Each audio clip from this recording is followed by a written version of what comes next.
10 বছরের সম্পর্ক অবশেষে পরিণয়ের অপেক্ষায়। ঘণ্টা বাজতে চলেছে বিয়ের। ফুটবল বিশ্বের সবচেয়ে আলোচিত জুটি ক্রিস্টিয়ানো রোনালদো আর জর্জিনা রদ্রিগেজ অবশেষে বাঁধা পড়তে যাচ্ছেন এক সুতোয়। নিজ জন্মভূমি মাদেইরার মাটিতে বিয়ের পিঁড়িতে বসতে যাচ্ছেন রোনালদো ও জর্জিনা।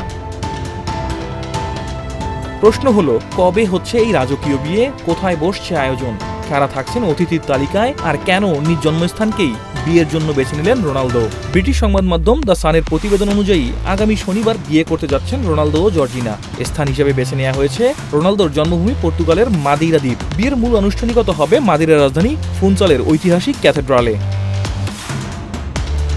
প্রায় 15 শতকের পুরনো এই গির্জার সঙ্গে রোনালদো রয়েছে বিশেষ আবেগের সম্পর্ক, কারণ এই ফুনচাল শহরেই জন্ম ও বেড়ে ওঠা তার। স্থানীয় রীতি অনুযায়ী সেখানে সাধারণত বিকেল 3টার দিকে বিয়ের আনুষ্ঠানিকতা শুরু হয়। এরপর অতিথিদের জন্য থাকছে বিশেষ সংবর্ধনা আয়োজন।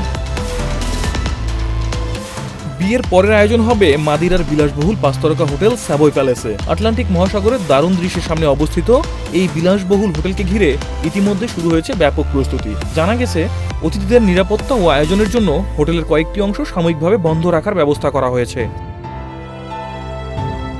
যদিও এখনও অতিথিদের পূর্ণ তালিকা প্রকাশ করা হয়নি, তবে ধারণা করা হচ্ছে রোনালদোর পরিবার, ঘনিষ্ঠ বন্ধু এবং ফুটবল বিশ্বের অনেক পরিচিত মুখ উপস্থিত থাকতে পারেন এই অনুষ্ঠানে। এখন প্রশ্ন হলো, এত জায়গা থাকতে বিয়ের জন্য কেন মাদেইরাকে বেছে নিলেন রোনালদো?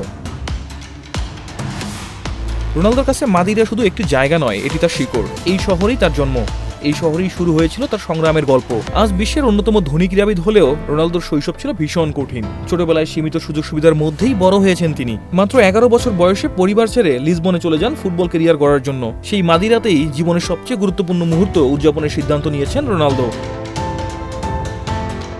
2016 সালে এক ফ্যাশন স্টোরে পরিচয় হয়েছিল দুজনের। জর্জিনা তখন সেখানেই কাজ করতেন।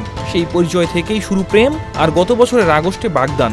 কিছুদিন আগে মায়োরকার ইয়টে হীরার আংটি পরা অবস্থায় দেখা যায় দুজনকে, যা বিয়ের গুঞ্জনকে করে তোলে আরও জোরালো। বিশ্বকাপে পর্তুগালের বিদায়ের পর অনেকেই ভেবেছিলেন শিরোপা হাতে নিয়ে বিয়ের পিঁড়িতে বসার স্বপ্নটা অধরাই থেকে গেল রোনালদোর। কিন্তু জীবনের সবচেয়ে বড় ট্রফিটা তো অপেক্ষায় ছিল মাঠের বাইরেই।